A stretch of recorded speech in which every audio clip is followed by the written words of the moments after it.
성경 율독을 위해서 오늘 우리가 함께 읽어나갈 하나님 말씀은 열왕기상 7장부터 9장까지의 말씀입니다. 7장부터 9장은 솔로몬이 성전을 다 짓고 봉헌하는 내용입니다. 특별히 8장에 나오는 솔로몬의 기도를 함께 살펴볼 텐데요.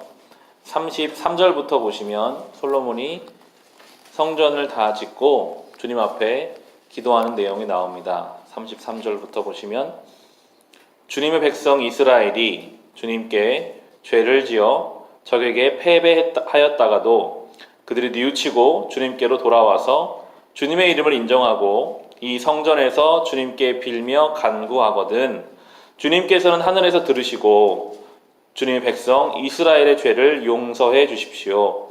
그리고 그들이 조상에게 주신 땅으로 그들을 다시 돌아오게 해 주십시오. 또 그들이 주님께 죄를 지어서 그 벌로 주님께서 하늘을 닫고 비를 내려 주시지 않을 때라도 그들이 이곳을 바라보며 기도하고 주님의 이름을 인정하고 그 죄에서 돌이키거든 주님께서 하늘에서 들으시고 주님의 종들과 주님의 백성 이스라엘의 죄를 용서해 주시고 그들이 살아갈 올바른 길을 그들에게 가르쳐 주시며 주님의 백성에게 유산으로 주신 주님의 땅에 비를 다시 내려 주십시오 라고 기도하고 있습니다.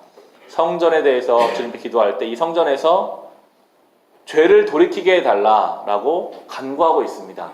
성전의 기능이 여기 나오는데요. 반복해서 계속 기도합니다. 46절을 보시면 죄를 짓지 아니하는 사람은 없습니다.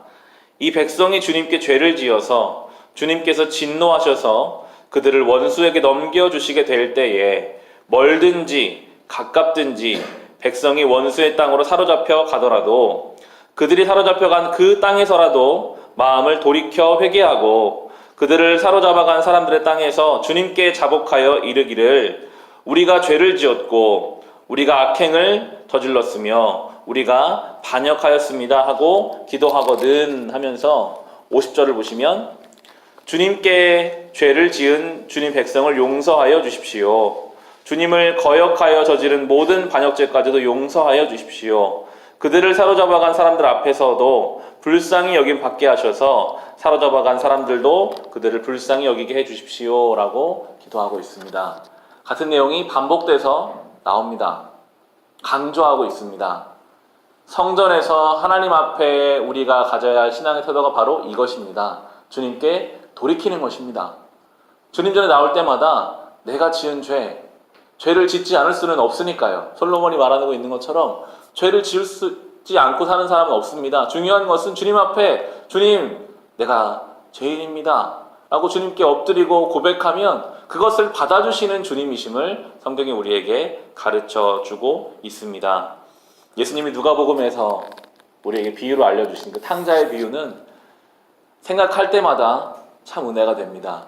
둘째 아들이 철 모르고 아버지 유산을 들고 나가서 허랑방탕하게 살다가 그 아버지 재산을 다 잃어버리고 돼지 열매도 못 먹어서 굶어 죽을 그 지경에서 아버지 집으로 돌아오기만 했는데 그 아버지는 뛰어나가서 그 아들을 붙잡고 다시 아들로 모든 권위를 회복시켜 줍니다. 그것이 하나님의 사랑이라고 성경이 우리에게 이야기해 줍니다. 저 멀리까지 가더라도 주님 앞으로 돌아오는 그 순간부터 다시 하나님이 은혜의 회복을 허락하여 주시는 이 은혜의 주님이심을 성경이 우리에게 이야기해 주고 있습니다. 그 은혜를 우리는 생각하며 살아가야 하겠습니다. 그 은혜가 우리 안에 있다면요, 우리는 감사할 수밖에 없습니다.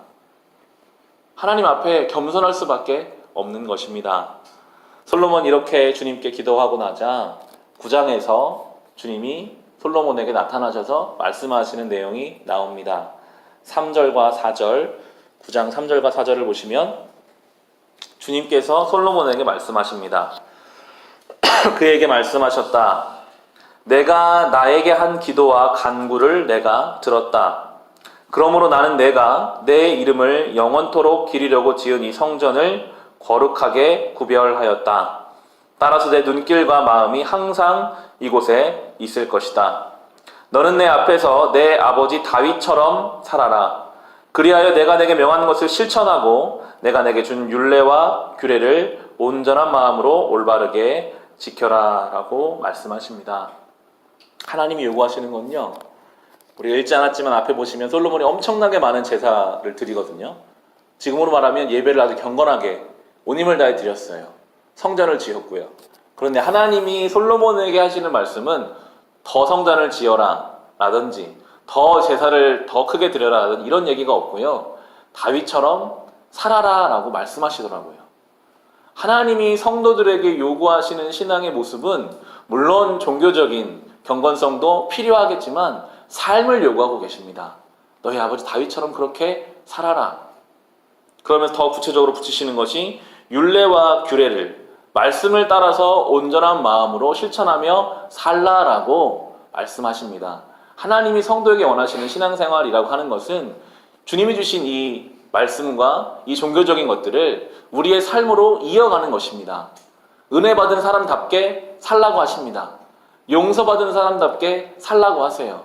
우리가 주님께 그렇게 용서받았으면 우리는 어떻게 살아야 하겠습니까? 우리도 우리 삶에 가서 할 수 있는 대로 용서하며 살아야죠. 나는 용서받았는데, 나는 하나님께 용서받았는데 여전히 내 마음속에 용서하지 못하는 사람이 있고, 여전히 내 기준이 너무나 날카로워서 도대체 용납하지 못하는 사람들이 있고, 우리가 주님께 받은 은혜를 은혜 받은 사람답게 흘려보내지 못한다면 하나님 앞에서 안타까운 신앙의 모습일 것입니다. 오늘 우리는 이 하나님의 놀라운 은혜를 받은 사람으로 살아가야 합니다. 주일에 모여서 거룩하게 예배를 드리고 나면요, 하나님이 일주일 내내 주일을 만드신 게 아니라 6일 동안은 우리의 삶을 살게 하셨어요. 반복되는 일상 속에서 다시 우리의 가정, 우리의 직장, 우리의 이웃 속에서 살아가게 하십니다. 그 이유가 무엇입니까? 우리가 받은 은혜를 가지고 삶에 가서 살아라. 삶으로 주님을 예배하라 라고 우리에게 분명하게 말씀하고 계십니다. 이제 다시 우리는 우리의 삶으로 돌아가서 살아가야 합니다. 이 말씀을 기억하며 살아갑시다. 주님이 기뻐하시는 신앙, 그 신앙은 우리의 삶으로 하나님을 예배하는 것임을 다시 한번 생각하며 용서해주며 용납해주며 이해해주며 덮어주며 그렇게 살아갈 수 있기를 주님의 이름으로 축원합니다.